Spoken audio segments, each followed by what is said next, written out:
life and death and understanding the different aspects of this shit. You get a whole different perception of that shit. So you try to convey it to the audience.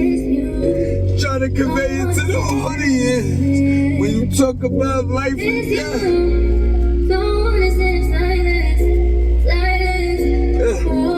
Especially when it's natural shit and you can't do nothing to control it. You ain't got no control of it and you ain't got no part in it. I took part in it.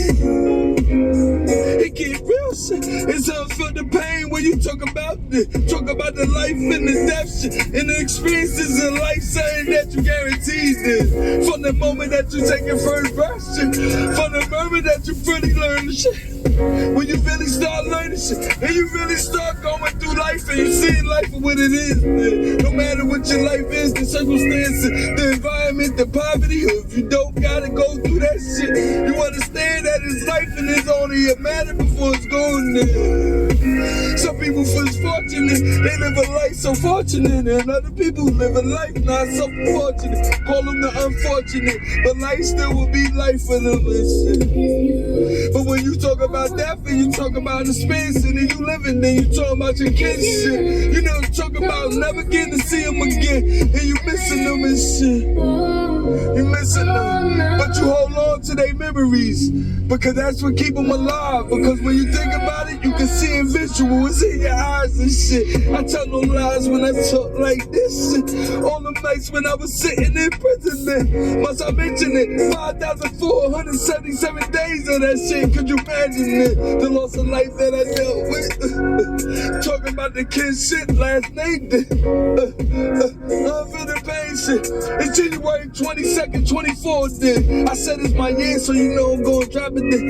And it's for anybody I know going through hardships. When you gotta deal with death, you on the cop shit. You got loved ones, they on the cuffs, I get it then. Talking about my baby girl, I understand the shit. She struggling with losing her uncle then. Another relative close to her shit. That's life, and it's death, and it come with it then. I told her, baby, you gotta understand that it come with that shit then. I feel the pain then. There I go again, back in my pain again. Talking my pain shit. Y'all know I tend to go back in, and I don't even make it a different song. I just bring that shit back. That's it.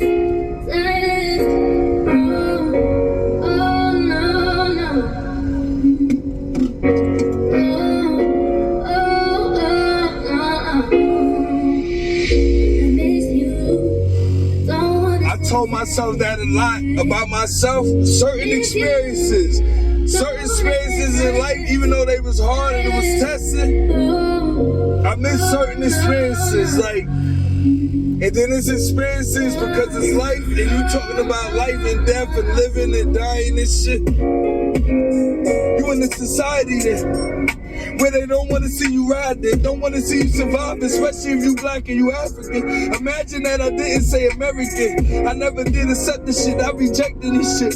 And I wanted to know who my ancestors was then. I asked my parents a lot of questions, correct that. My mother, cause my father was a piece of shit, I said that. Unfiltered pain shit. What you talking about? Is you rambling? You know I ain't rambling. My father deceased shit. And I never even got to even talk to him then about them questions that bothered me shit, especially when I was sitting in the pen then, when my mother told me he was on his deathbed shit then. I said, Ma, that I really didn't want to hear this shit, didn't feel cold-hearted about this shit then. You can't judge me, you don't know what I've been doing shit, growing up a kid then. Didn't get to meet that nigga till I was 7 years old shit. Even under that, then them circumstances, they was different shit. Strenuous, he couldn't do shit. We went with my aunt in the building, South Carolina, nigga, let me remind y'all of this shit. 88, nigga, 1988 shit. Where my mother couldn't get away from getting escaping shit. The addiction was going through a lot of shit. But we still seeing death for most other things. Other kids shit. We was fortunate. We had a death every occasionally 5 years shit, maybe 7, 8 years then. And then the shit started happening rapidly shit then. Until the pain shit. There I go again, back in my brain again. I'm in my brain again. I know I got that pain again. recognize that I really know this shit. I ain't writing it straight from my soul, bitch. You don't understand that shit. You ain't hearing it. You ain't listening. You ain't listening. They ain't listening to me. They ain't hearing me. They ain't hearing me. But I'ma force them to hear me. They gon' hear me then. Feel the pain shit.